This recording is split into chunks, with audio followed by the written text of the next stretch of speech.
Hey guys, how's it going today? A couple project updates. Haven't been on here in about a week or so. We've been busy. Buddy of mine, a guy I've known for quite a while, we actually buy all our sand from him. He bought a loader, a newer loader about a year ago. 544H. I believe it's early 2000s. I'm not sure. Probably early 2000s. I know we got a G. That's a 96. I want to say 2000, maybe 2001 this is. We bought it. Come from a municipality machine. Pretty low hours on it. It's a nice and tight machine. Had a lot of new pins and bushings done and everything on it. It's got 2.5 yard bucket, but it didn't look like this when he bought it. It was in pretty good shape, but he wanted to paint it. Of course, he knows that we paint a lot of our own stuff and it always comes out pretty good. So he asked me to paint it. We're actually supposed to do it this fall, but excavation went so long into December that we didn't have time and we had all the snowplow equipment in here, so couldn't really free up a bay to do it, but we finally got it in, we got it done. Today's been a week since I've had it, worked on it on and off, but try to get you a better view. Voices in the way. But yeah, it was a lot bigger project than I was expecting. All our stuff that we paint usually doesn't have much rust on it. If it does, it's just surface rust. And this one, it had a decent amount of rust. I did take a couple pictures of what it looked like before. I didn't get a video on this one though before. But just for instance, the bucket was, and this machine must have handled a lot of salt, because the bucket had, I'd say, 1/4 of an inch of just scaly rust. That it took quite a while to get it off. We primered it, painted it. It looks pretty good. It came out, you know, it's not a showroom paint job, but it came out really nice for what it was. It's hard to get. Our shop's not, I mean, it's big. Our shop's 28 by 40, but you put a loader in it on this side, especially the hoist, and it fills it up pretty good. It's hard to get a view of just what she looks like, but so it's a nice machine. Found a couple of leaks. Had a crazy amount of grease. Probably I've never seen so much grease on a machine. There's grease in the machine, and then there's excessively grease in the machine. And this machine had some excessive grease for a few years, because I kept joking the whole time we were working on it. This machine had enough grease on it for 10 machines. So we actually had about, between sanding it and degreasing it, just trying to clean it up, getting it good enough to paint. I bet you we had close to 40 hours on this machine just of prep work. Said being a municipality machine, it did have a placard right here, said the town name. We took that off. It never had the John Deere emblem on it. So we added that in, trying to dress it up a little bit. The 544H was in pretty good shape. He didn't want new stickers, so we taped that out and painted around it. But I went through, cleaned the machine for him again, and just kind of went through it and make sure, kind of like if it was my own, how I'd want it. And that's how we do everything, whether we're painting our own equipment or cleaning our own equipment or servicing our own equipment. We do it all just like I own it. So I'm happy with it. So that's an update on that one. So that'll be a cheap paint job. It wasn't bad. I think probably $1,000 in materials altogether between the paint and the stickers and just the blending wheels and the sanding wheels and primer and tape, and it doesn't take long. It adds up. I went and bought a new spray gun with Harbor Freight. Just bought a cheap spray gun, I think $100 spray gun, just something to use one time just to spray this machine. The rims were in terrible shape, and it's not gonna be long. He's gonna need a set of rims. I don't know if you can tell here in the video, but we took enough rust off there that I was afraid if we went any deeper, we'd actually be going through the rim. So the front rims are the worst. The rear rims kind of stay out of the salt when they're loading and everything. So this machine will see nothing but sand the rest of its life. Won't even be on the road. Probably his last road trip is when I drive it back down there later today. But so yeah, so there's a paint update on this machine. I'll step in here in the other bay, try to get a full view of the whole machine. I'm guessing this 544 H weighs around 24,000, I want to say. Correct me if I'm wrong, I don't know. I know our 444G comes in around 20,000 pounds. Now this is a quarter of again the size bigger than that 444. Of course, bigger motor, 6-cylinder compared to the 4-cylinder in ours, or my father's, I should say. So yeah, so here's an update on that machine. I mentioned in my last video that we were going to be going to look at excavators, which we did. I actually took a trip to New Hampshire and Maine. What was that? Last Friday. Went and looked at an older cat.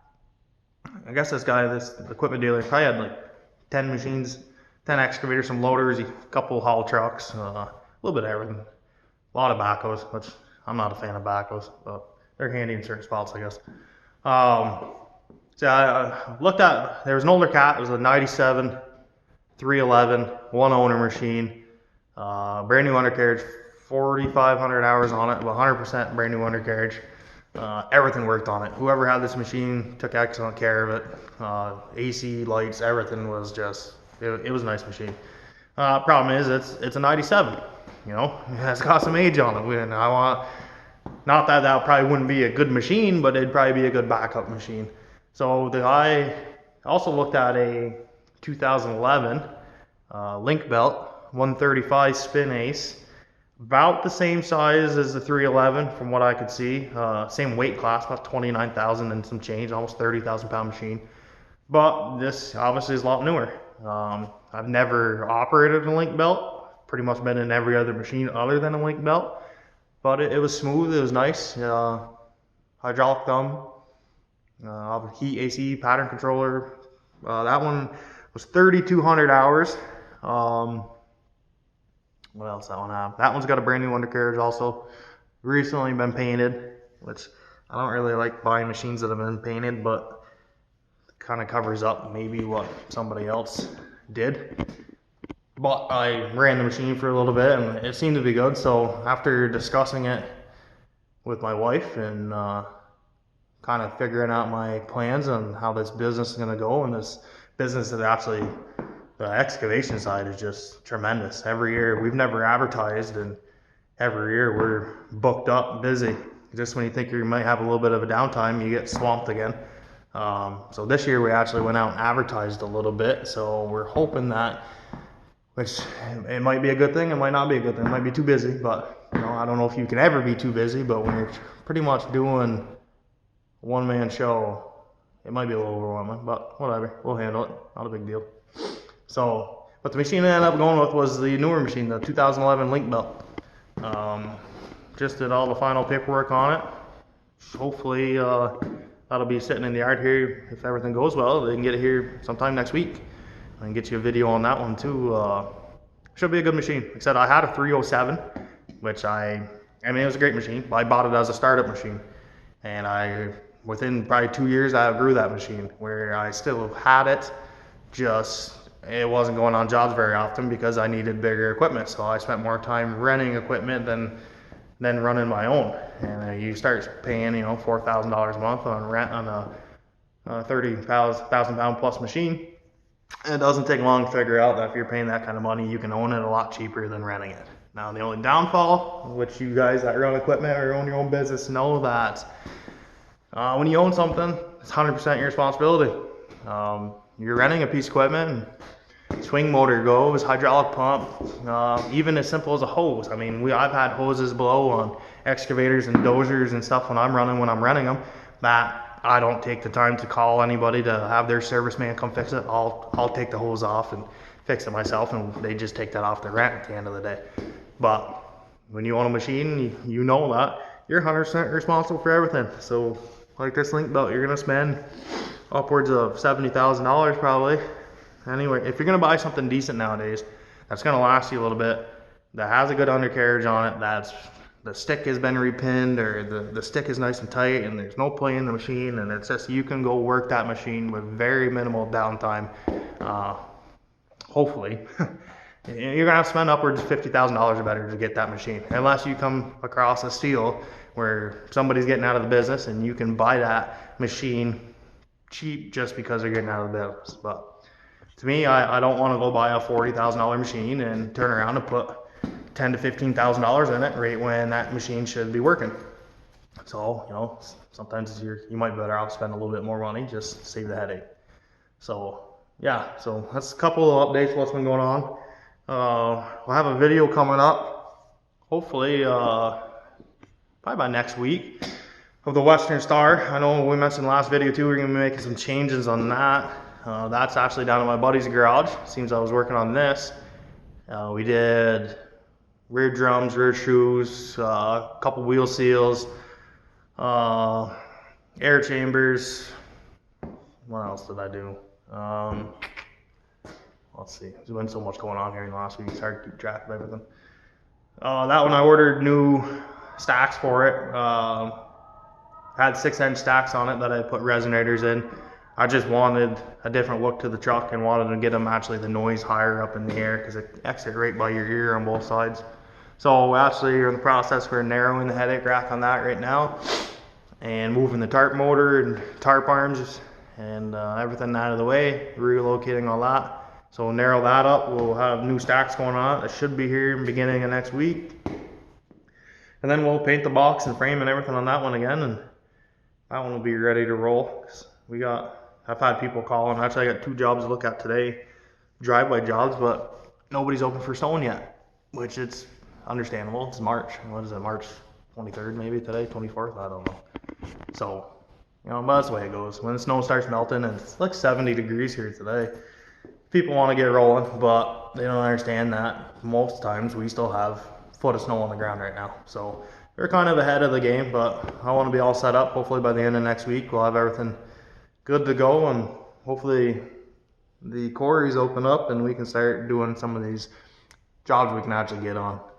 We were supposed to do a job this week starting Monday for I think it's a new horse barn or machinery shed. They wouldn't really tell me what it was doing, but it was good size. It was 40 by 60. They went and cut the topsoil out 2.5 feet deep, and they wanted to go a foot above grade. And they told me 10 loads of sand, and I just kind of looked at them. And so when they called me back, unfortunately we couldn't get on the road because they just posted the road, so we got to hold off on that one a couple weeks. But they said, well, we're going to need more than 10 loads. And so yeah, I figured. But whatever, it is what it is. If it takes 30, I don't care. A couple days of work, we'll take it. So yeah, that's a couple updates. Loader's painted. That's going back today. Customer should be really happy. Hope he's really happy anyway. I'm happy with the way it turned out.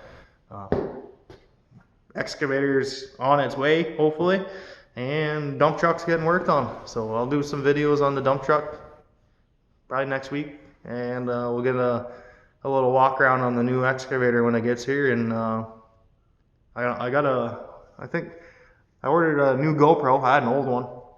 We'll stop doing videos on this phone and actually do them on GoPro, where we can set you guys up inside the machine, or we can put you out while the machine's working and get some videos doing it that way. That way I don't have to hold this camera the whole time. But so yeah, it's a couple updates. So if you want to see more of these videos, I appreciate, hit the like button, hit the subscribe button. We'll try to keep them rolling. Try to do maybe 2 a week as we get going, because it looks like it's gonna be busy. So all right guys, have a good day.